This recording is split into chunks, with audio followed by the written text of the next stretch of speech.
Bonjour, Philippe Porraz, des ateliers Porraz. Nous sommes situés à Gilles-sur-Isère. Notre société existe depuis 1928. Elle a été créée par mon arrière-grand-père. J'ai repris les rênes de l'entreprise depuis une quinzaine d'années. Nous fabriquons des sacs en papier destination de l'alimentaire, que ce soit sacs à fruits, sacs pain, sacs croissants.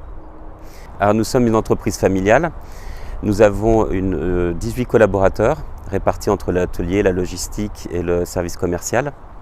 Pour la fabrication d'un sac papier, nous devons commencer par procéder au collage du cliché. Notre système d'impression est un système qu'on appelle flexographique, donc à base d'encre liquide à eau, donc de l'encre complètement alimentaire et biodégradable. Frédéric est en train de coller le cliché. C'est un cliché en photopolymère qu'on utilise pour prendre l'encre et venir faire comme un système de tampon. On va commencer par le réglage de la plaque de format. Donc là, Frédéric est en train de poser la plaque de format qui va déterminer la largeur du sac. Et le cylindre qu'on a glissé dans la machine avec le cliché dessus va déterminer la longueur du sac que l'on va fabriquer. Nous partons d'une bobine mère, d'une grosse bobine de papier vierge qui se déroule tout au long de la machine. Donc on va commencer par imprimer donc, les différentes couleurs. Là pour la fabrication du sac Lapanière, nous utilisons une seule couleur noire. Une fois l'impression réglée, on va former le boyau de papier. Donc on va commencer par passer le papier sur la plaque de format. On va régler la largeur du sac et la grandeur des soufflets.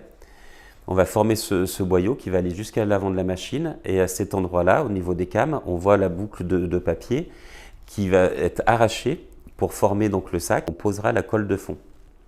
Une fois que la machine est lancée en production, elle tourne entre 5 et 600 sacs minutes. L'opératrice ramasse les sacs, les contrôle et les range dans le carton pour faire ses palettes. Et après, les palettes partent en logistique pour être stockées jusqu'à ce que Lapanière nous les demande pour leur livraison.